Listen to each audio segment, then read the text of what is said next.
जय हिंद दोस्तों, मैं नवीन शर्मा आप सभी का स्वागत करता हूं। आशा करता हूं आप सब एकदम अच्छे हैं, एकदम बेहतरीन हैं। एक बार सारे प्यारे दोस्त बताएंगे आप सब कैसे हैं। उम्मीद करूंगा बहुत अच्छे होंगे, बहुत बेहतरीन होंगे। संजय गंगवार, बीनू यादव, दीक्षा, सौरभ भैया, राधे राधे, राजीबुल इस्लाम, अबीम, अनुज कुमार, दीपक, आकाश, सचिन, मोनिका, सभी प्यारे बच्चों का स्वागत है। और प्यारे बच्चे, हम लोग आ चुके हैं आपका अंतर्राष्ट्रीय संगठन में, ठीक है। और इंटरनेशनल ऑर्गेनाइजेशंस हम आज पढ़ेंगे। बहुत ध्यान से, बहुत क्वेश्चन पूछे जाते हैं इंटरनेशनल ऑर्गेनाइजेशन। मैं आपको पहले थोड़ा की पॉइंट दे देता हूँ। इनके हेडक्वार्टर कहाँ पर हैं, मोस्ट ऑफ तो इससे, लेकिन हम इनकी कार्यशैली और सब कुछ इनके बारे में जानते हुए चलेंगे। और जो चीज़ें बहुत महत्वपूर्ण है मैं वो आपको हमेशा मार्क करा देता हूँ। वो चीज़ें आपको अपने फिंगर टिप्स रखनी ही होंगी, ठीक है। तो शुरू करते हैं प्यारे बच्चे क्लास को। सबसे पहले और दुनिया में सबसे बड़ा संगठन है यूएनओ। यूएनओ, जिसको हम यूएन भी कहते हैं। क्या बोलते हैं इसको हम? यूएन। देखना ध्यान से, यूएन की स्थापना हुई 24 अक्टूबर 1945 को। यूएनओ अधिकार पत्र पर 50 देशों के हस्ताक्षर हुए। 50 देशों ने बोला कि हम लोग साथ होने के लिए तैयार हैं। अच्छा, ये साथ होना क्यों चाहते थे? दरअसल में क्या हुआ प्यारे बच्चे, जब फर्स्ट वर्ल्ड वॉर हुआ 1914 से 1918, तो पूरी दुनिया आपस में भिड़ी। तो सब देशों को लगा कि कोई ऐसा संघ होना चाहिए, कोई ऐसा संघ होना चाहिए। फर्स्ट वर्ल्ड वॉर के बाद में क्या लगता है, 1914 से 1918 के बाद में लगा कि कोई ऐसा ऑर्गेनाइजेशन होना चाहिए जो इस इतने बड़े प्रकरण को, इतने बड़े युद्ध को, इतने बड़े वॉर को रोक पाए। क्योंकि फर्स्ट वर्ल्ड वॉर में प्यारे बच्चे अगर हम बात करें तो 1 करोड़ लोग मारे गए, 100 लाख लोग मारे गए। तो एक आपका क्या आया, लीग ऑफ नेशंस। ये सारी बातें लिखी हुई हैं, समझने की जरूरत है सिर्फ और सिर्फ। इसके बाद में प्यारे बच्चे क्या, लीग ऑफ नेशंस जो एक संस्था बनी थी आपका 10 जनवरी 1920 को, क्या वो सेकंड वर्ल्ड वॉर होने से रोक पाई? नहीं भैया, सेकंड वर्ल्ड वॉर तो हुआ तब भी, 1939 से 45। सेकंड वर्ल्ड वॉर के बाद में फिर से यही उम्मीद की गई कि एक ऐसी संस्था बने, कि एक ऐसी संस्था बने प्यारे बच्चे, और उसका नाम दिया गया यूएन का। तो इस यूएन के बारे में हम पढ़ रहे हैं।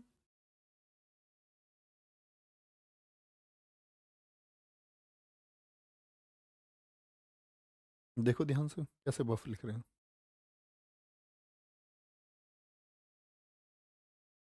हम्म।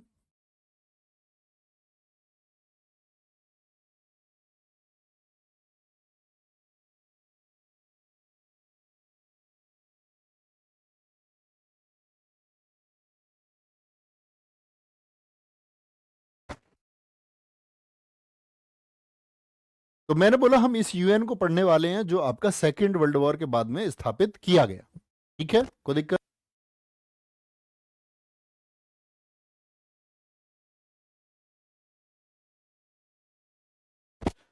तो प्यारे बच्चे, इसकी स्थापना जब 24 अक्टूबर 1945 को हुई तो कितने देशों ने इस पे साइन किए? 50 देशों ने।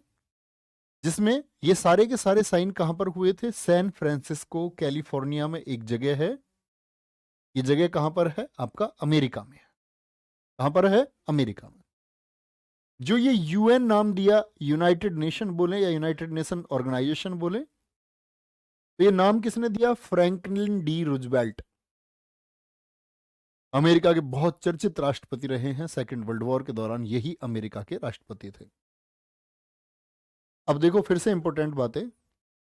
प्रथम विश्व युद्ध 1914-1918 के बाद में वैश्विक शांति के लिए, लीग ऑफ नेशंस, मैंने अभी क्या बोला था आपसे, फर्स्ट वर्ल्ड वॉर के बाद में लीग ऑफ नेशंस, LON जो मैंने लिखा, इसका गठन किया गया। कब हुआ था लीग ऑफ नेशंस? 1920 में। हम लोगों ने ये उम्मीद की कि ये संस्था आगे भविष्य में कोई विश्व युद्ध होगा तो उसको नहीं होने देगी। और इसका हेडक्वार्टर कहां था प्यारे बच्चे? इसका हेडक्वार्टर था जेनेवा में। जेनेवा में बहुत हेडक्वार्टर है। और जेनेवा कहां है प्यारे बच्चे? आपका स्विट्जरलैंड में। एक बार बोलें सारे बच्चे, यस और नो, कि league of Nations second world war को रोक पाया कि नहीं रोक पाया? यस और नो।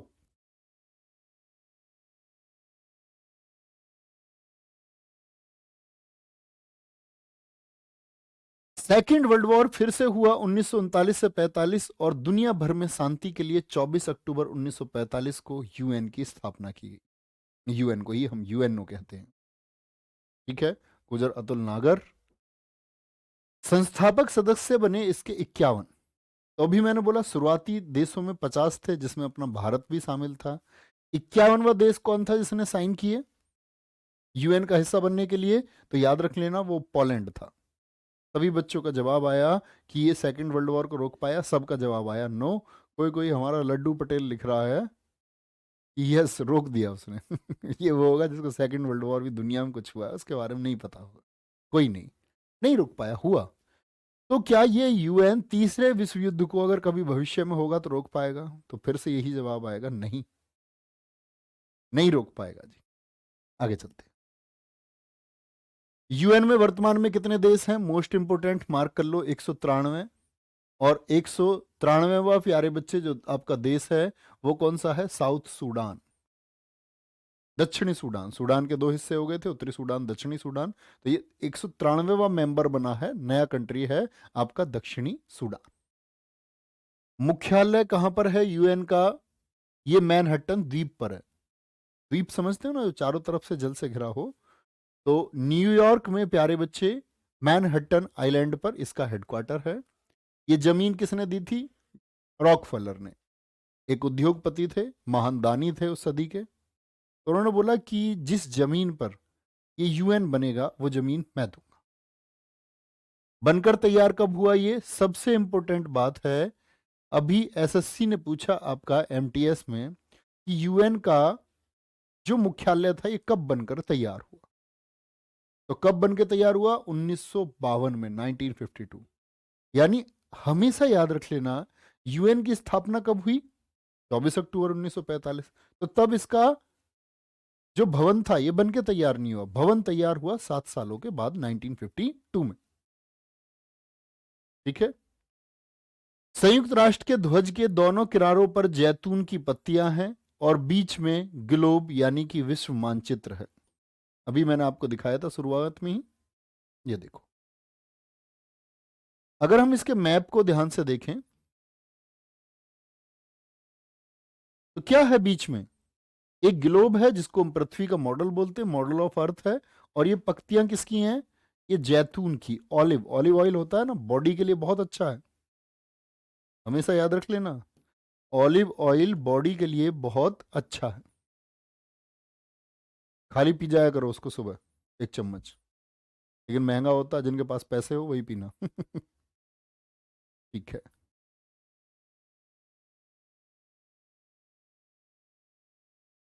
बहुत बढ़िया। सेफ सलीम कह रहे हैं भैया बलबन रोक देता। विश्व युद्ध। कोई दिक्कत इस बात में? तो संयुक्त राष्ट्र ध्वज के किनारों पर क्या है? जैतून की पत्तियां हैं, ऑलिव ऑयल है। क्वेश्चन पूछ चुका है एसएससी कि संयुक्त राष्ट्र ध्वज पर किस वृक्ष की पत्तियां हैं? तो ऑलिव की हैं, ऑलिव की हैं। भैया मैं क्लास को ऐसे ही देखता हूँ और बाद में पीडीएफ से पढ़ लेता हूँ या नोट कर लेता हूँ, वो सबसे बेहतर ऑप्शन। क्लास में बने रहो और बाद में मैं ये तो कहता हूँ नोट करके भी आपको चीज़ें शॉर्ट नोट्स बनाओ, क्योंकि नोट करके भी चीज़ें आपके यहीं जानी है, देखोगे तब भी आंखों से ही, देखते फ़ोन में भी आंखों से ही।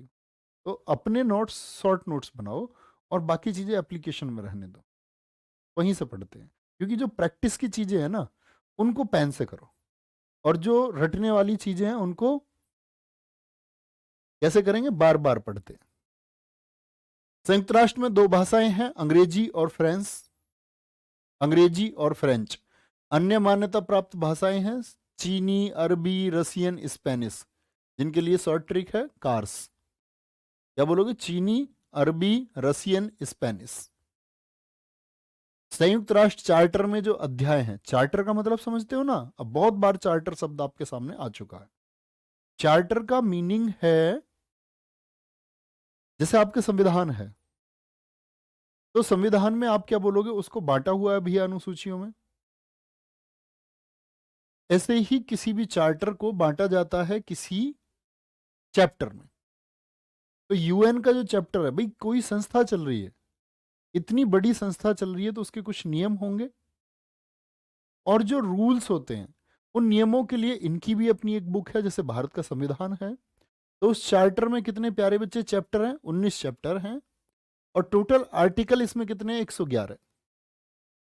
कितने आर्टिकल हैं इसमें, 111 आर्टिकल हैं। दोनों के दोनों क्वेश्चन पूछे गए प्रश्न, बहुत महत्वपूर्ण, दोनों को मार्क करना।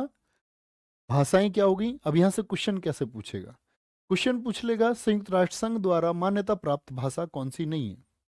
तो मैंने एक ऑप्शन दे दिया चीनी, आप बोलो है या नहीं है, अरबी है या नहीं है, स्पेनिश मैंने आपको दे दिया, स्पेनिश है या नहीं है, ठीक है। और एक मैं दे दूं जर्मन, तो बताना जर्मन है यूएन द्वारा, यस और नो। तो आप सबका आंसर आएगा क्या, बताएं जरा, कौन सा नहीं है इनमें से। इस तरह से क्वेश्चन बन जाएगा, ठीक है। आगे आएंगे, ये मैंने आपको बता दिया। इस चार्टर पर शुरुआत में 50 सदस्यों ने हस्ताक्षर किए, जिनमें भारत भी शामिल था। यानी भारत यूएन की स्थापना के जो शुरुआती देश हैं उनमें प्यारे बच्चे शामिल है। बाद में 51वां पोलैंड था। और मैं हमेशा कहता हूं, जिसने वर्ल्ड वॉर नहीं देखे हैं, यूट्यूब पे मेरी क्लास पड़ी हुई है, first world war, second world war, वो आप देख सकते हो। जिन बच्चों को इंटरेस्ट है विश्व युद्धों के बारे में जानने के लिए, तो वो बहुत महत्वपूर्ण है, क्यों हुए थे, क्या उसमें हुआ था। अब आते हैं संयुक्त राष्ट्र संघ के अंग। कोई भी इतनी बड़ी संस्था काम कर रही है तो उसके कुछ ऑर्गन्स हो सकते हैं, संभव है। इसी तरह यूएन के भी प्यारे बच्चे कितने ऑर्गन्स हैं, 6 ऑर्गन्स हैं, 6 अंगों से मिलके ये बना है। और क्वेश्चन पूछा जाता है, 4 ऑप्शन देगा, 3 इनमें से उठा लेगा, पूछेगा कौन सा यूएन का अंग नहीं है। महासभा, जनरल असेंबली, सीन 2 पे भी दिखा दिया करो, छोटा फॉन्ट है ना थोड़ा, ताकि बच्चों को साफ दिख जाए, 2 सेकंड के लिए। सुरक्षा परिषद, जिसको हम सिक्योरिटी काउंसिल बोलते हैं। आर्थिक एवं सामाजिक परिषद, जिसको हम इकोनॉमिक एंड सोशल काउंसिल बोलते हैं। प्रन्यास परिषद, ये भी एक अंग है, लेकिन इसने क्या कर दिया प्यारे बच्चे, जो ट्रस्टीशिप काउंसिल इसको हम कहते थे, ट्रस्टीशिप काउंसिल ने 1994 से काम करना बंद कर दिया। अंतरराष्ट्रीय न्यायालय, इंटरनेशनल कोर्ट ऑफ जस्टिस और सचिवालय। तो ये वो जो 6 अंग हैं, ये हमको आगे पढ़ने हैं। क्या बोलोगे, कितने अंग हैं इसके, 6 अंग हो गए आपके। एक तो जनरल असेंबली हो गया, दूसरा कौन सा हो गया प्यारे बच्चे, सिक्योरिटी काउंसिल हो गया। और मैं पूछूं सबसे ज्यादा क्वेश्चन किससे पूछे जाएंगे भैया, सबसे ज्यादा क्वेश्चन पूछे जाते हैं आपका सुरक्षा परिषद से और आपका अंतरराष्ट्रीय न्यायालय से। ये दोनों बातें याद रख लेना। इन सभी में सबसे ज्यादा क्वेश्चन सिक्योरिटी काउंसिल और इंटरनेशनल कोर्ट फॉर जस्टिस से पूछे जाते हैं। सूरज कुमार मेरे दोस्त, लव यू टू।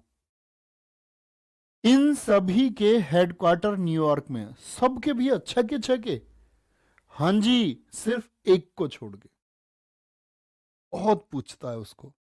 परंतु अंतरराष्ट्रीय न्यायालय का हेडक्वार्टर कहां पर है, द हेग नीदरलैंड में। कहां पर है, द हेग नीदरलैंड में है। तो मैं आपसे पूछूं महासभा का कहां पर होगा हेडक्वार्टर, आपको होगा भैया न्यूयॉर्क, सबका न्यूयॉर्क, सिर्फ अंतरराष्ट्रीय न्यायालय का कहां है, द हेग में है। समझे भैया बात को, ठीक है। ऊपर दिखाएंगे कमेंट, क्या क्वेश्चन कर रहा है बच्चा।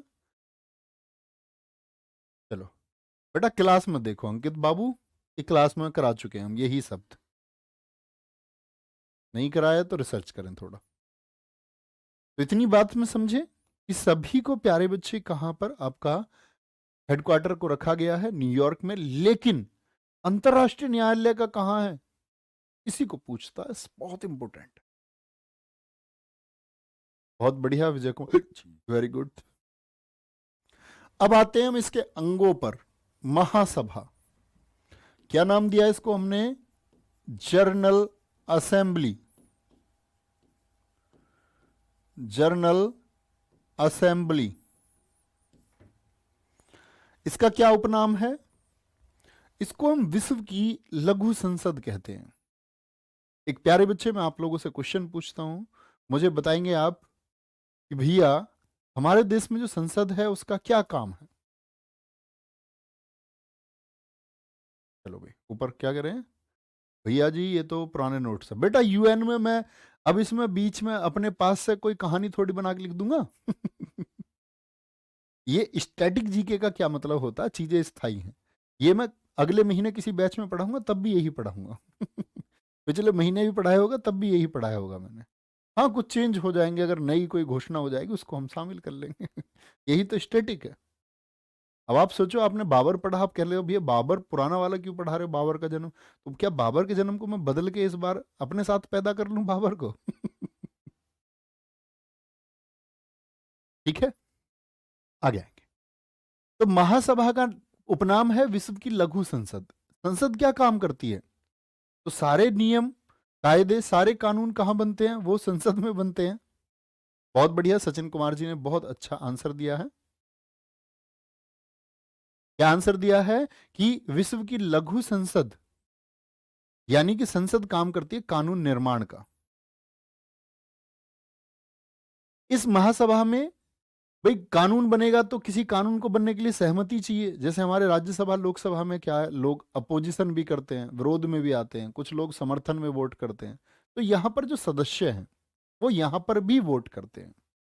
तो प्रत्येक देश 5 प्रतिनिधि भेज सकता है, परंतु वोट सिर्फ कितना होता है? एक होगा। वोट को एक डालेगा। वोट काउंट कितना होगा? आपका एक होगा। यानी लोग जा सकते हैं 5, 1 2 3 4 5, लेकिन वोट कितना काउंटेबल है? एक, सभी कंट्रीज।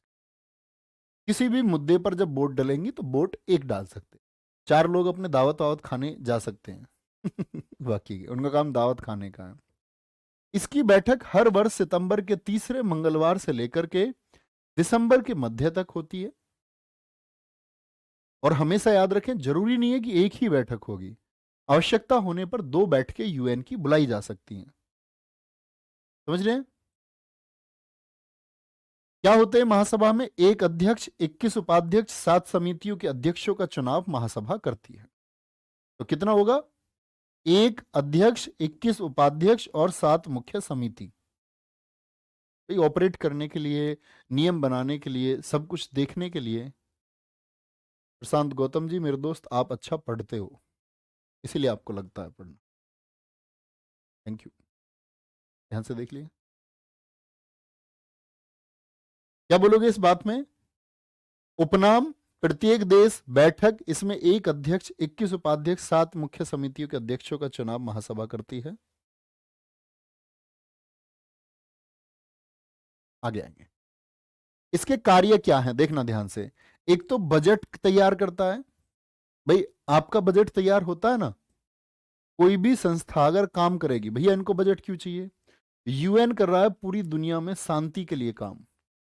भारत पाकिस्तान का मुद्दा कहां है? यूएन में अटका हुआ है। और भारत पाकिस्तान के मुद्दे पर प्यारे बच्चे, जो पाक ऑक्यूपाइड कश्मीर वाला इलाका है, यहां पर यूएन की एक फोर्स रहती है जो निगरानी करती है कि भाई क्या चल रहा है इनके बीच में। उसको बोलते हैं पीस कीपिंग फोर्स। हालांकि वो एक न्यूट्रल है, वो बहुत बड़ा ताकतवर, बोले तो ब्लू कीपिंग फोर्स की एकदम से सब कुछ फैसला कर देगी, ऐसा कुछ है नहीं। वो मॉनिटरिंग करती है।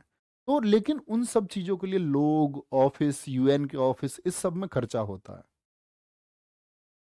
और इस सारे खर्चे में प्यारे बच्चे, जो बजट है वो सारे देश देते भी, अमेरिका सबसे ज्यादा बजट देता है। लेकिन बजट को तैयार कौन करता है? जैसे आपके यहां वित्त मंत्रालय करता है, तो महासभा। बजट हर दूसरे वर्ष महासचिव द्वारा पेश किया जाता है। मोस्ट इंपॉर्टेंट बात है, बजट कब पेश होता है? तो हर दूसरे वर्ष महासचिव द्वारा पेश होता है। महासचिव यूएन का सबसे बड़ा अधिकारी होता है। कभी भी पूछे यूएन में सबसे बड़ा अधिकारी कौन है? महासचिव। दूसरा क्या है? नए सदस्य शामिल होंगे तो महासभा करेगी। अभी एक बार कमेंट सेक्शन में बोलो कि यूएन में कितने सदस्य हैं? तो 193। और बाद में प्यारे बच्चे अगर और कोई जुड़ेगा तो 194वां। उसके लिए सहमति कौन करेगा? आपका महासभा करेगा। महासचिव की नियुक्ति सुरक्षा परिषद की सिफारिश पर होती है। जो महासचिव है ना, मैं आपको बताऊंगा महासचिव से बड़े क्वेश्चन पूछे जाते हैं। महासचिव की जो नियुक्ति होगी प्यारे बच्चे, ये सुरक्षा परिषद, अभी हम पढ़ेंगे सुरक्षा परिषद, वो सिफारिश करता है। ठीक है। भैया मिस्टर इंडिया मत बनो, नहीं बनेंगे। हाल ही में संयुक्त राष्ट्र महासंघ के 77वें अध्यक्ष कसाबा कोरोसी, कहां के हैं ये? हंगरी के बने हैं। और इसको छाप के रखना, आपके किसी भी सेट में ये प्रश्न आएगा, हर हाल में आएगा, किसी भी सेट में। तो 77वें अध्यक्ष कौन बने हैं प्यारे बच्चे? कसाबा कोरोसी। और 76वें अध्यक्ष अब्दुल्ला साहिद, जो मालदीव के थे, इनका स्थान इन्होंने ले लिया है। यानी आपको 76वें से भी ज्यादा, सबसे ज्यादा महत्वपूर्ण है कि अभी कौन महासभा के अध्यक्ष बने हैं। तो कौन बने? महासचिव नहीं, महासभा के अध्यक्ष कसाबा कोरोसी। ये कहां के हैं? हंगरी के हैं। ठीक है, बहुत बढ़िया भाई Gajendra Singh, very good. Antonio Guterres नहीं बेटा, एंटोनियो गुटेरस तो महासचिव हैं, वो आएंगे अभी। इतनी बात समझ में आई? आंखें बंद करें एक बार और देखें क्या मैंने बोला। मैंने बोला इसका सबसे बड़ा अंग महासभा हुआ। महासभा की जो बैठक होती है वो प्रत्येक, प्यारे बच्चे क्या बोलेंगे, सितंबर के मंगलवार से शुरू होकर के दिसंबर 20 तक जाएगी। एक वोट हो सकता है, एक अध्यक्ष, 21 उपाध्यक्ष, 7 समिति। बजट तैयार करेगा। बजट पेश कब होता है? हर दूसरे साल में महासचिव पेश करता है। समझे? बहुत बढ़िया उत्तर भाई सचिन सिंह, वेरी गुड। आगे आए। तुमने कमेंट सेक्शन भी हिला रखा सारा, इतनी कमेंट मत किया करो। दूसरा आता है क्या? देखो ये यहां पर एक पॉइंट लिखा हुआ, संयुक्त राष्ट्र सभा के पहले अध्यक्ष। तो अभी 77वें बने हैं। तो पहले अध्यक्ष कौन थे? पॉल हेनरी थे, जब ये शुरू हुए थे बनने। बहुत महत्वपूर्ण नहीं है। सुरक्षा परिषद, सुरक्षा परिषद को हम बोलते हैं प्यारे बच्चे दुनिया का पुलिसमैन। अच्छा, पुलिस का क्या काम है बताएंगे? दुनिया का पुलिसमैन, जैसे आप पुलिस में जाएंगे तो आप क्या करेंगे? तो शांति स्थापित करने का काम है। बहुत पूछा जाता है यूएन के किस अंग को दुनिया का पुलिसमैन कहा जाता है? तो पुलिसमैन का मतलब ही है शांति बनाना। अब शांति बनाएंगे तो थाने चाहिए, कुछ थाने में मजबूत दरोगा चाहिए, कुछ दरोगा चाहिए, साथ में कुछ सिपाही भी चाहिए। तो यही सुरक्षा परिषद है। इसको विश्व का सिपाही कहते हैं। इसकी पहली बैठक 17 जनवरी 1946 को हुई थी। बहुत इंपॉर्टेंट है। एक तो मैंने बोला विश्व का सिपाही यानी दुनिया का पुलिसमैन, पहली बैठक। और अभी ये डेटा जरूर शामिल करना, पहले पीएम, भारत के पहले पीएम हैं जो अध्यक्ष बने हैं नरेंद्र मोदी, 9 अगस्त 2021 को बने। मतलब ऐसे कौन से हमारे देश के प्रधानमंत्री हैं जो क्या बन गए हैं? आपका अध्यक्ष बन गए हैं सुरक्षा परिषद के, सुरक्षा परिषद के अध्यक्ष। अच्छा, क्या भैया ये अध्यक्ष बनाते रहते हैं? हाँ जी। जो इनके प्यारे बच्चे 15 सदस्य इसमें होते हैं ना, सिक्योरिटी काउंसिल में होते हैं 15 सदस्य, तो उन सब 15 सदस्यों को ये अल्फाबेटिकल ऑर्डर से अध्यक्ष बनाते हैं। जैसे ए हो गया, बी हो गया, आई फॉर इंडिया आ गया, आई फॉर इंडिया। इससे पहले, हमसे पहले फ्रांस था, तो फ्रांस के बाद में नंबर आया भैया एफ के बाद में जी का, जी से कोई देश था नहीं। फिर आया आई का, क्या भैया इटली था इसमें? तो आई टी होता, आई टी से पहले भी आई एन आ गया। ऐसे इंडिया, इसकी 2 माह तक ये लोग अध्यक्ष बनाते हैं। 2 माह तक प्रधानमंत्री नरेंद्र मोदी इसके अध्यक्ष रहे। ठीक है, चंद्रकांत बाबा, बहुत बढ़िया। उपनाम क्या बोल दिया मैंने? दुनिया का पुलिसमैन इसको हम कहते हैं। कुल सदस्य देश कितने हैं प्यारे बच्चे? 15 हैं। अच्छा, कितने बच्चे जानते हैं कि भारत यूएन का कैसा हिस्सा है, यानी सुरक्षा परिषद का कैसा हिस्सा भारत है, स्थायी की अस्थायी? तो पहले तो स्थायी देश आपको पता होने चाहिए, 5 हैं। और उन 5 की संख्या ऐसे याद रखें, एबीसी और फिर से एबीसी और फिर से एबीसी। ऐसे तो याद करते बचपन में, एबीसी फिर एबीसी फिर। अमेरिका, ब्रिटेन, चाइना, फ्रांस, रूस। क्या बोलोगे? अमेरिका, ब्रिटेन, चाइना, फ्रांस और रूस, ये 5 हैं स्थायी देश।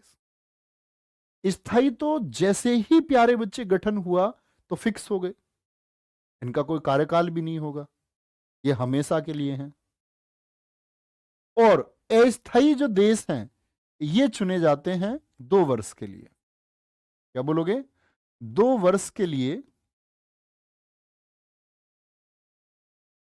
2 वर्ष के लिए चुने जाते हैं। कितने के लिए प्यारे बच्चे? 2 वर्ष के लिए।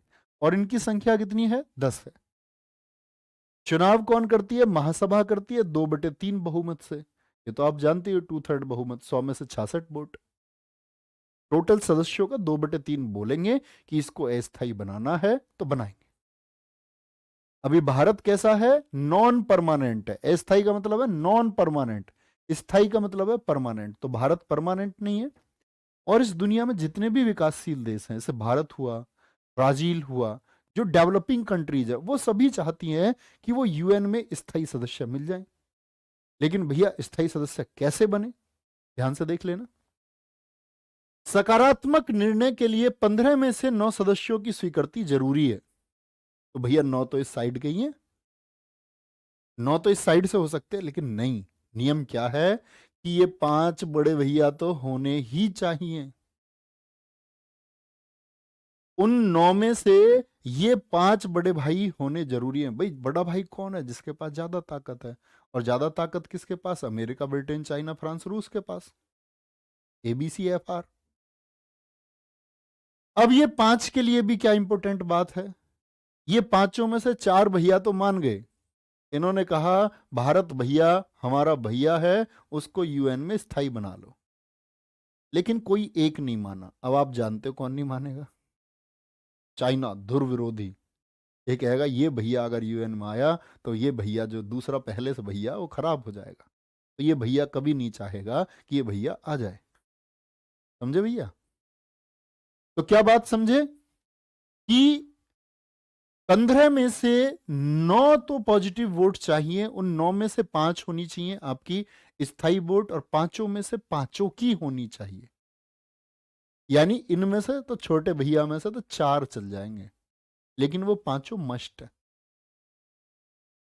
किसी एक ने भी अगर बोल दिया किसी भी एक मुद्दे पर कि ये प्रक्रिया पूरी नहीं हम कर सकते, तो वो प्रोसेस खत्म हो जाएगा वहीं पर।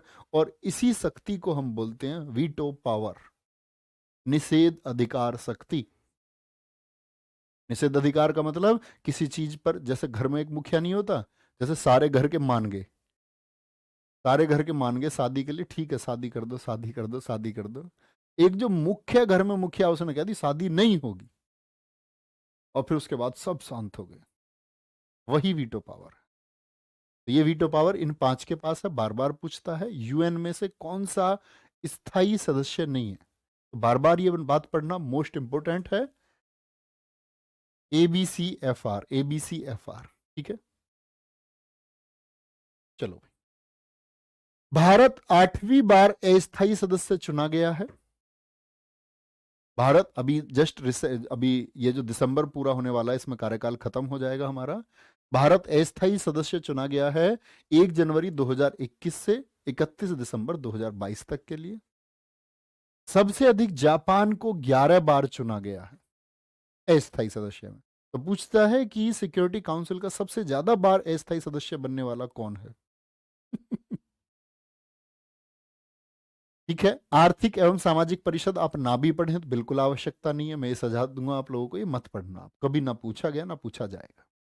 आर्थिक एवं सामाजिक परिषद, इकोनॉमिक एंड जो सोशल आपकी काउंसिल है, इसमें सदस्य संख्या 54। कार्यकाल इसका 3 वर्ष होता है। 2 बार इसकी बैठकें होती हैं, अप्रैल में न्यूयॉर्क में और जुलाई में जेनेवा में, जैसे जुलाई जैसे जेनेवा। तो इसका काम क्या है भैया? इसका काम है वो सारी पॉलिसीज बनाना जो यूएन के लिए जरूरी है, इकोनॉमिकल तरीके से और सोशली देखता है, सोशली। ठीक है सर, इनको क्या रीजन देना पड़ता है ना मानने का वीटो पावर वाले को? कोई नहीं। वीटो पावर का मतलब ही ये है कि कोई विरोध नहीं होगा।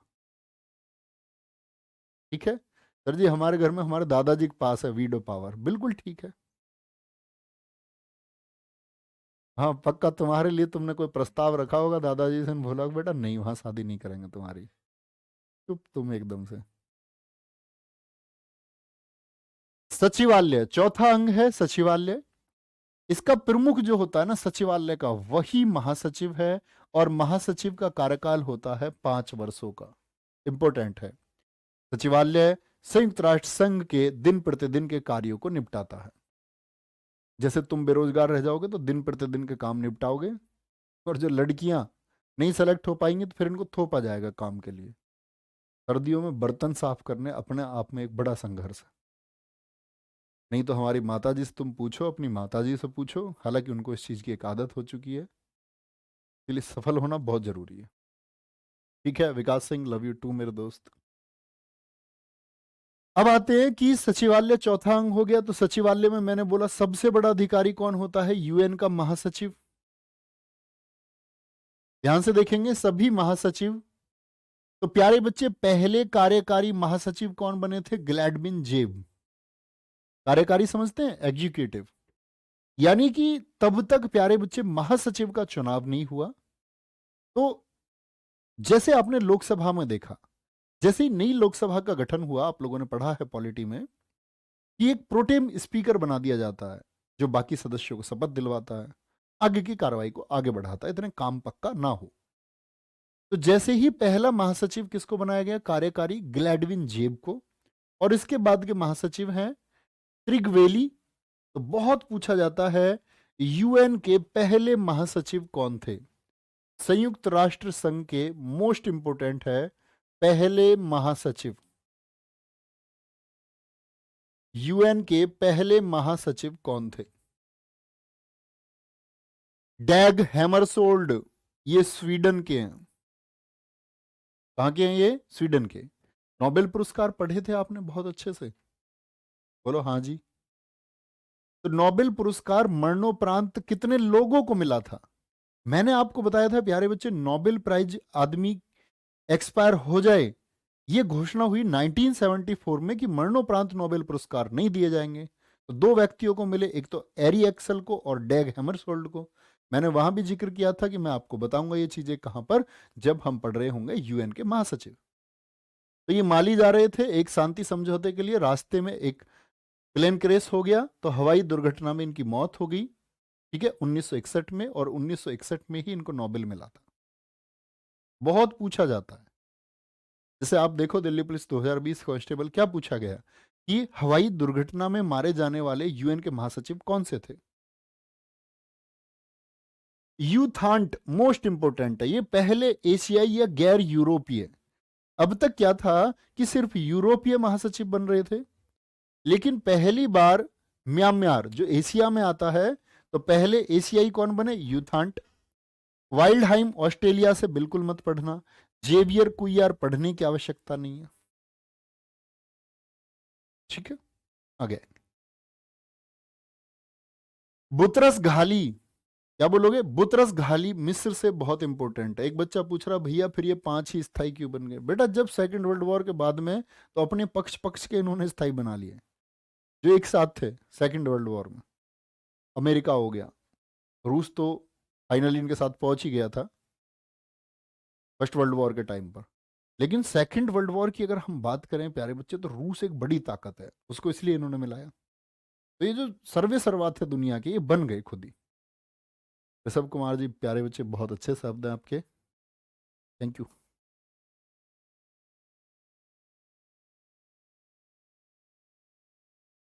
बुतरस घाली मिस्र, पहले अफ्रीकन। तो पहले अफ्रीकी महासचिव जो बने प्यारे बच्चे यूएन के, तो पहले एशियाई कौन है, यूथांट है। पहले अफ्रीकन कौन है, बुतरस घाली हैं। कोफी अन्नान घाना से थे, बान की मून दक्षिण कोरिया से, एंटेनियो गुटेरस पुर्तगाल से। चाहे बीच के दो आप ना पढ़ें, ठीक है, ये दो बस एक बार पढ़ के छोड़ देना।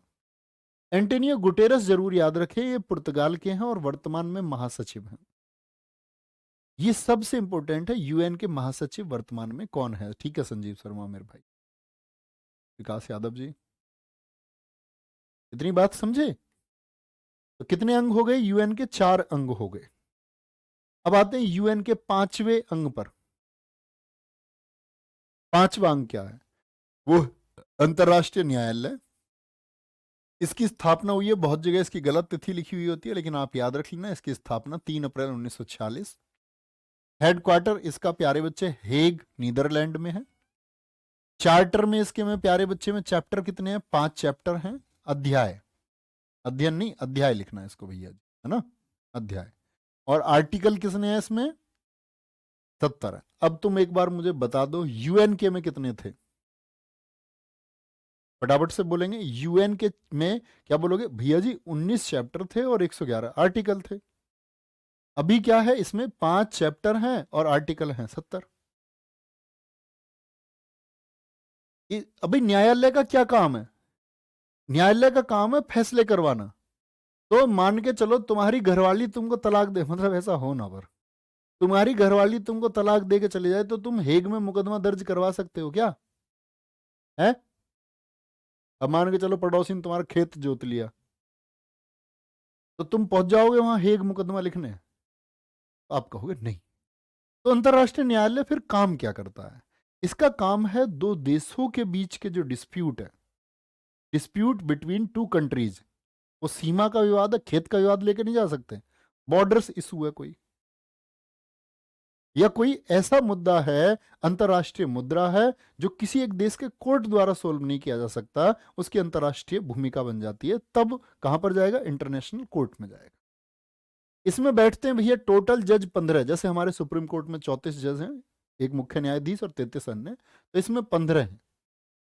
कार्यकाल 9 वर्षों का है, मोस्ट इंपोर्टेंट है, दोनों ही डेटा हमेशा याद रखें। कुल न्यायाधीश 15, हेडक्वार्टर मोस्ट इंपोर्टेंट डेटा है, ये मैं पहले ही क्लास शुरू करने से पहले बता चुका हूं, 9 वर्षों की।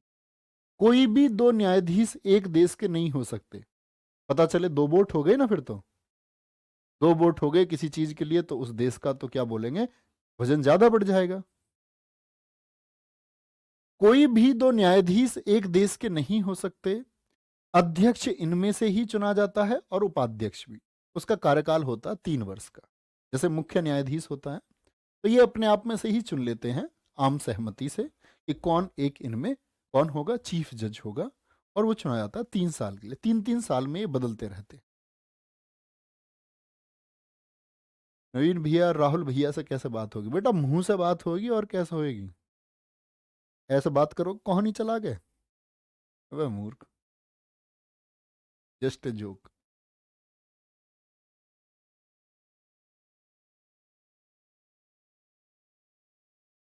बोलो भैया, कॉलिंग टीम से बात कर लेना, वो आप उनको अपना इशू बता देना, इशू ठीक लगेगा तो वो अपने आप ही फॉरवर्ड कर देते हैं नंबर। न्यायालय की भाषा जो है प्यारे बच्चे वही है जो यूएन की, फ्रेंच और अंग्रेजी। न्यायालय का कोरम है 9 जज। कोरम जानते हो? यस और नो। कोरम का मतलब होता है गणपूर्ति। जैसे लोकसभा की बैठक को होने के लिए 1/10 यानी 55 सदस्य होने जरूरी हैं, इस तरह इसका कोरम है कि इस न्यायालय की सुनवाई जब शुरू होगी जब 15 में से 9 न्यायाधीश बैठे हुए होंगे। न्यायालय में पहले भारतीय मुख्य न्यायाधीश कौन गए? डॉक्टर नगेंद्र सिंह गए, मोस्ट इंपोर्टेंट। न्यायालय में पहले न्यायाधीश कौन गए? बेनेगल रामाराव गए। तो ये तो पहले न्यायाधीश हैं, लेकिन ये ऐसे न्यायाधीश हैं जो अध्यक्ष भी बने थे 3 साल के लिए। तो ये बात देख लेना, मुख्य पूछे तो नगेंद्र सिंह, और सिर्फ न्यायाधीश पूछे तो बेनेगल रामाराव। वर्तमान में कौन है यहां पर? दलवीर भंडारी है। दलवीर भंडारी है। चलो, न्यायाधीश को कौन चुनती है? महासभा चुनती है। और आईसीजे के वर्तमान अध्यक्ष कौन है? जॉन डोंगुए हैं। यानी कि इन्हीं न्यायाधीशों में से जिन्होंने 3 साल के लिए चुन रखा है, वो कौन है? वो जॉन डोंगुए हैं। बहुत याद करने की आवश्यकता नहीं है, ये 2 डेटा बहुत इंपॉर्टेंट है, ये याद रखें। ठीक है।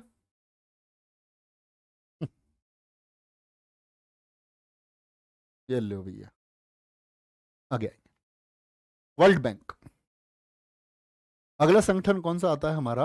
वर्ल्ड बैंक, विश्व बैंक। अच्छा, बैंक का क्या काम है? बैंक का काम है भैया पैसा देने का। बैंक पैसा किसको देता है? जिसको जरूरत होगी वही तो लोन लेगा। तो ऐसे ही विश्व बैंक भी पैसा देता है उन देशों को जो विकासशील हैं, यानी कि जो विकास की तरफ बढ़ रहे हैं, जो डेवलपिंग कंट्रीज हैं और जिन्हें उम्मीद है कि भविष्य में विकसित हो जाएंगे, जैसे कि चाइना हुआ, भारत हुआ, ब्राजील हुआ। ये वर्ल्ड बैंक है। और इसी को हम सिर्फ वर्ल्ड बैंक नहीं बोलते, वर्ल्ड बैंक ग्रुप बोलते हैं। क्या बोलते हैं इसको हम? वर्ल्ड बैंक ग्रुप बोलते हैं, समूह। हेडक्वार्टर कभी मत भूलना, और स्थापना इनकी बहुत पूछी जाती है। इनकी कार्यप्रणाली आप चाहे कितनी भी भूल जाना, लेकिन इनकी प्यारे बच्चे स्थापना और हेडक्वार्टर कभी मत भूलना। ब्रेटन वुड्स सम्मेलन के दौरान क्या हुई?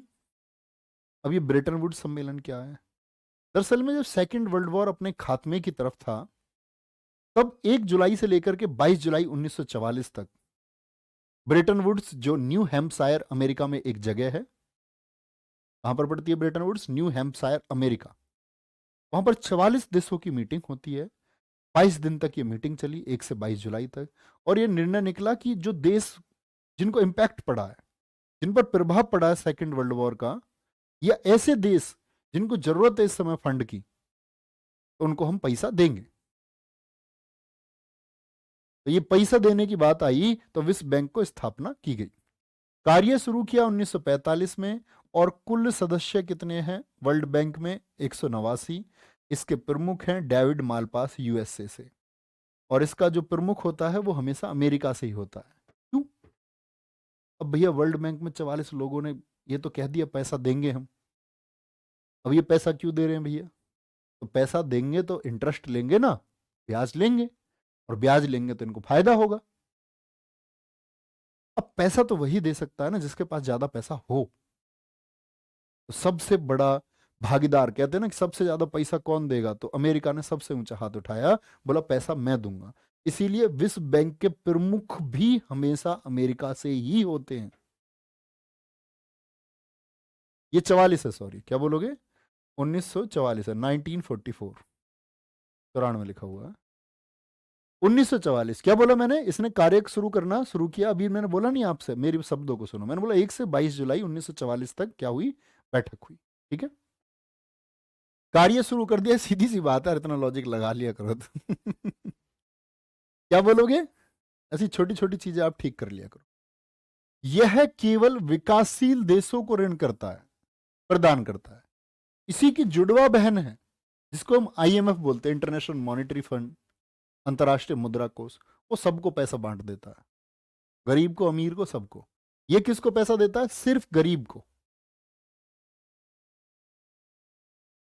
समझ रहे हो?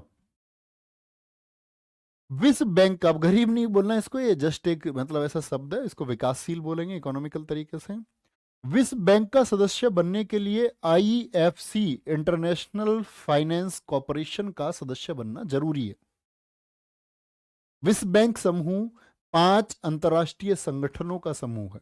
जैसे यूएन के समूह थे, ये बहुत महत्वपूर्ण नहीं है, बहुत महत्वपूर्ण नहीं है प्यारे बच्चे, याद रख लेंगे। हाँ, वो 1945 से गलत डेट लिखी हुई है, उसको हमेशा 1944 करें। लुसेंट में और 2 4 5 किताबें, और इन सभी में 1945 गलत है डेट, तो 1944 आप उसको हमेशा करें। इसने अपना कार्य 1945 से शुरू किया, इसीलिए मैंने एक लाइन नीचे लिखी है। ठीक है प्यारे बच्चे? तो कभी कभी मिसप्रिंट हो जाती है किसी भी किताब में, ऐसी कोई जानबूझ के एरर नहीं रखता है कि भाई जानबूझ के बच्चों के पास एरर भेजी जाए, वो रह जाती है, आप उसको बदल लें एक बार। पुनर्निर्माण और विकास के लिए अंतर्राष्ट्रीय बैंक, इसको बोलते आईबीआरडी, यानी international bank for reconstruction and development. जैसे ही स्थापना हुई, अब यहां से लॉजिक लगाना, अगर 1945 में स्थापना हुई तो 1944 में ये वर्ल्ड बैंक से पहले बना दिया, 1 साल पहले। लॉजिक लगाओ। तो आईबीआरडी, दिल्ली पुलिस 2020 कांस्टेबल, 2017 आपका एमटीएस, और आपके ही एसएससी जीडी जो 2021 में पूछा गया क्वेश्चन कि वर्ल्ड बैंक को अन्य किस नाम से जाना जाता है, तो वर्ल्ड बैंक को न जाना जाता है प्यारे बच्चे आईबीआरडी भी। वर्ल्ड बैंक को हम कई बार बोलते हैं, क्या बोलते हैं इसको हम? आईबीआरडी को वर्ल्ड बैंक भी कहा जाता है। तो किस अन्य नाम से जाना जाता है? IBRD के नाम से जाना जाता है। इसकी स्थापना 1944 में हुई, सदस्य इसमें 189 हैं। तो IBRD पढ़ लेना, बाकी 4 अंग आप पढ़ें या ना पढ़ें, लेकिन ये IBRD जरूर पढ़ना, ठीक है। दूसरा अंग है इसका IFC, ऐसे शॉर्ट नोट्स ऐसे बनाया करो। दूसरा अंग IFC, इंटरनेशनल फाइनेंस कॉर्पोरेशन, 1956, और सदस्य प्यारे बच्चे कितने? 189। IDA, अंतरराष्ट्रीय विकास संघ, क्या बोलेंगे? इंटरनेशनल डेवलपमेंट एसोसिएशन, स्थापना 1960 में, और सदस्य देश हैं इसमें कितने? 173, ठीक है। तो दिक्कत भैया जी, रूस यूक्रेन के युद्ध को क्यों जल्दी नहीं रोका गया? ये बड़ी रिसर्च का विषय है, इतना लंबा युद्ध क्यों चल रहा है? क्योंकि वो लोग उसको चलते देना चाहते हैं। जीत और हार का कुछ विषय नहीं है। ऐसा नहीं है कि रूस यूक्रेन को नहीं घेर सकता बड़ी आसानी से, लेकिन उसको चलते देना चाहते हैं, उसके दूरगामी प्रभाव है, वो उनको बर्बाद कर देंगे, खत्म, ठीक है। भैया वर्ल्ड बैंक ने श्रीलंका को नहीं दिया पैसा, तो प्यारे बच्चे श्रीलंका डूबा हुआ देश है, वर्ल्ड बैंक क्यों देगा? मैंने बोला जो विकास की तरफ चल रहा है, विकासशील। मैंने ये नहीं कहा कि भूखे नंगों को दे देगा ये पैसा, मैंने बोला जो विकास की तरफ चल रहे हैं। श्रीलंका आपको लगता है विकास की तरफ चल रहा है? श्रीलंका माइनस में जा रहा है, सोचना चाहिए आपको। श्रीलंका का जो कैबिनेट है उसने श्रीलंका को बर्बाद कर दिया, वो चाचा ताऊ हैं सारे वहां पर, राष्ट्रपति, प्रधानमंत्री, जितने बड़े पद हैं, गृह मंत्री, विदेश मंत्री, वो सब चाचा ताऊ के लड़के बन के बैठ गए हैं। उन्होंने ऐसी पॉलिसीज देश के ऊपर थोप दी कि जिनके प्रभाव 40 साल बाद आएंगे। पूरे देश में उन्होंने बोला कि भैया अब वो ग्रीन एग्रीकल्चर का हम इस्तेमाल करेंगे, जैविक खेती। लेकिन जैविक खेती के एकदम से तो रिजल्ट आएंगे नहीं, आज से 10, 15, 20 साल बाद आएंगे। अब एकदम से देश में सब कुछ जैविक खाद मंगाना पड़ गया, सब कुछ हो गया। प्रोडक्शन तो शुरुआती दौर में जैविक खेती से कम आता है, तो देश ही खत्म कर दिया। ठीक है। IDA, एक है ICSID, international centre for settlement of investment dispute. जो पैसा दिया गया है उस इन्वेस्टमेंट के लिए कोई विवाद हो गया है, उस विवाद को निपटारे के लिए क्या बनाया गया? ICSID 1966 में, सदस्य 163। लेकिन याद रख लेना भारत इसका सदस्य नहीं है। वर्ल्ड बैंक के बाकी 4 का सदस्य भारत है। क्या बोलोगे? वर्ल्ड बैंक के चारों का सदस्य भारत है। आपका IDA का भी है, IFC का भी है, IBRD का भी है, और मीगा का भी है। लेकिन किसका नहीं है? ICSID का नहीं है। और एक है मीगा, ये जरूर पढ़ना।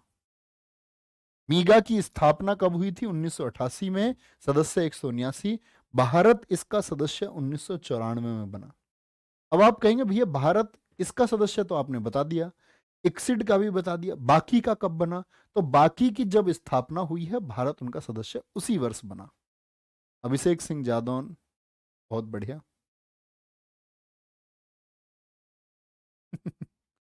सर आपको ठंडी लग रही? भाई ये कमरा जो ना छोटा सा है, 6x6 का। हमारे पास पढ़ाने के लिए यहाँ पे एक बच्चा, कैमरा, इस कैमरे को ही पढ़ा सकते हैं हम। और ये इतना छोटा है कि इसमें गर्मी हो जाती है। तुम देखते हो क्लास में कई बार पसीने आ जाते हैं, सर्दियों में पसीने आ जाते हैं।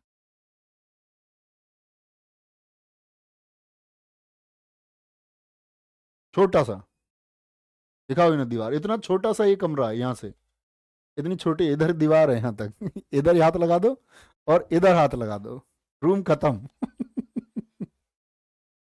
तो क्या बोलोगे? बहुपक्षीय निवेश गारंटी एजेंसी मीगा है। तो दिक्कत।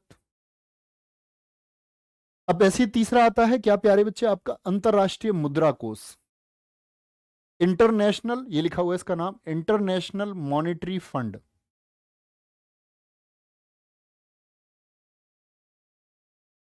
इंटरनेशनल मॉनेटरी फंड, ये जुड़वा बहन वर्ल्ड बैंक की। हेडक्वार्टर हमेशा याद रखें। इसकी भी स्थापना 1945 में जब उसने कार्य करना शुरू किया, 29 देश इसमें शुरुआत में थे। हेडक्वार्टर इसका वॉशिंगटन में है। मुद्रा है इनकी HDR, और कुल सभी को ऋण प्रदान करता है। मैंने बोला वर्ल्ड बैंक तो देगा जो डेवलपिंग कंट्रीज है, जो डेवलपिंग कंट्रीज है, कुल सभी को ऋण प्रदान करता है, यानी विकसित को भी, डेवलप को भी। ये Germany, Japan, Canada, America, Britain, France, Italy, रूस, अर्जेंटीना, आपका प्यारे बच्चे अगर हम बात करें स्विट्जरलैंड, भारत को, पाकिस्तान को, सबको पैसा दे देगा, सबको। ध्यान से देखें, कोई दिक्कत? अब ये मुद्रा जो है प्यारे बच्चे, इसको बोलते हैं एसडीआर, स्पेशल ड्राइंग राइट्स। भैया ये एकदम से कैसे दिख गया कमरा इतना बड़ा? अरे अक्की यहाँ पे बैठा हुआ, अक्की ने दिखाया है तुमको। ये एक्सपर्ट आदमी भैया, ये कुछ भी कर सकता है। चलो, एसडीआर तो स्पेशल ड्राइंग राइट्स जो होते हैं प्यारे बच्चे, अब समझो ध्यान से। एसडीआर क्या भैया कोई करेंसी है? नहीं। इसको हिंदी में हम बोलते हैं विशेष आहरण अधिकार। कई बार इसको प्यारे बच्चे आहरण की टोकरी कहा जाता है, ट्रांसफर बास्केट भी इसको कहा जाता है। क्यों जी? तो ये क्या कहता है कि जो पैसा देंगे तो वो पैसा जो जाएगा वो मेजर जो प्यारे बच्चे करेंसी है उनमें जाएगा। मेजर करेंसी कैसे? जैसे यूएस का डॉलर हो गया, 5 आते हैं इसमें।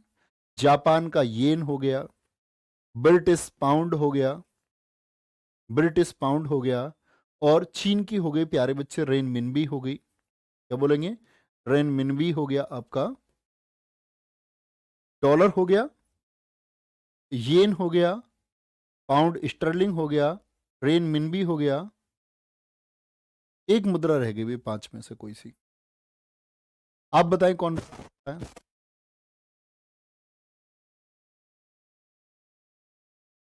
44 लगाना है प्यारे बच्चे। आस मोहम्मद 44 1944।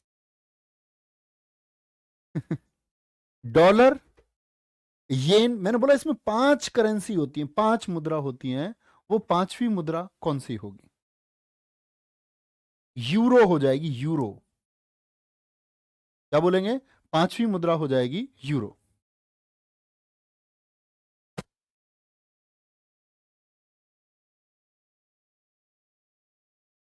बात में कोई दिक्कत? विशेष आहरण अधिकार, स्पेशल ड्राइंग राइट्स इनको हम बोलते हैं। और इन्हीं को प्यारे बच्चे क्या हम कई बार गोल्डन बास्केट, गोल्डन बास्केट के नाम से किन 5 मुद्राओं को जाना जाता है? एसडीआर में कौन कौन सी मुद्राएं आती हैं? तो ये 5 हैं। तो ये आईएमएफ इसको एसडीआर कहता है, इन मुद्राओं को क्या बोलता है? एसडीआर कहता है। आईएमएफ का सदस्य बनोगे तभी IBRD, international bank for reconstruction and development, जो कि वर्ल्ड बैंक का एक हिस्सा था, उसका पैसा मिलेगा। इसके प्रमुख कौन है? क्रिस्टलिना जॉर्जीवा है। इसकी एमडी कौन है? क्रिस्टीना लेगार्ड हैं। जरूर याद रख लेना। प्रबंध निदेशक और एक हो गई प्रमुख, यानी एक मैनेजिंग डायरेक्टर हैं और ये चीफ है। लेकिन आईएमएफ की पहली डिप्टी डायरेक्टर कौन बनी? गीता गोपीनाथ बनी। अभिषेक ठाकुर जी, मेरे दोस्त, टू मच लव। प्रबंध निदेशक गीता गोपीनाथ। ये इंपोर्टेंट क्यों है? क्योंकि ये भारत से हैं। कितने सदस्य हैं आईएमएफ में? 190। और 190वां देश कौन सा है? अंडोरा, देश का नाम है। ठीक है? या भैया इसको गोल्डन पेपर भी कहते हैं? बिल्कुल, गोल्डन बास्केट भी बोलते हैं एसडीआर को, और गोल्डन पेपर भी कहते हैं। क्वेश्चन भी पूछा गया है, गोल्डन पेपर कौन सी मुद्राओं से मिलकर बनता है, या गोल्डन पेपर का इस्तेमाल कौन सी संस्था करती है? तो बोलना आईएमएफ। ठीक है? रुपया नहीं है क्या? नहीं भैया, रुपया मान्य नहीं है। कोई दिक्कत इतनी बात में? ऐसे ही आता WTO, वर्ल्ड ट्रेड ऑर्गेनाइजेशन। ये हम कल पढ़ेंगे। ओके, अपना ख्याल रखिए बहुत सारा। बाय बाय, टेक केयर, जय हिंद, जय भारत। छोटी सूचना लेके जाओ, आप सारे बच्चे जानते हैं 26 तारीख से प्यारे बच्चे आपकी सही मिलान सीरीज शुरू होने वाली है। सही मिलान, ठीक है? और सही मिलान सीरीज में क्या होगा, आपको जो सभी अध्यापकों ने पढ़ाया है जो जो विषय, वो उसके लिए इधर भी टर्मिनोलॉजी रखेंगे, इधर भी आपको मस्तिष्क लगाना है, मिलान करना है सबका। ना उत्तर तुमको मिलेगा, बस आपको अपना इस्तेमाल करना है। ठीक है भैया जी? तो 26 से मिलान सीरीज, और उस मिलान सीरीज से पहले क्या होगा आपका कि हमको एक तो 23 मिल रही है और एक 24, क्योंकि 22 तारीख को एक तो आपकी पॉलिटी खत्म हो जाएगी, तो 23-24 में वो 2-2 घंटे हम हिस्ट्री क्लास ले लेंगे। और साथ में किसी 2 दिन आपकी प्यारे बच्चे, इसी 2 दिन में जो रात को आपकी क्लास होगी, जैसे अगर मैं बात करूं तो 22 को और 24 को रात को, वो मैं इसी क्लास में बता दूंगा, उस दिन आपकी मैथ की क्लास नहीं होगी 9 बजे, तो उस दिन हम स्टैटिक जीके को लेंगे। ठीक है, तो अपना ख्याल रखिए। बाय बाय, टेक केयर, जय हिंद, जय भारत, थैंक यू।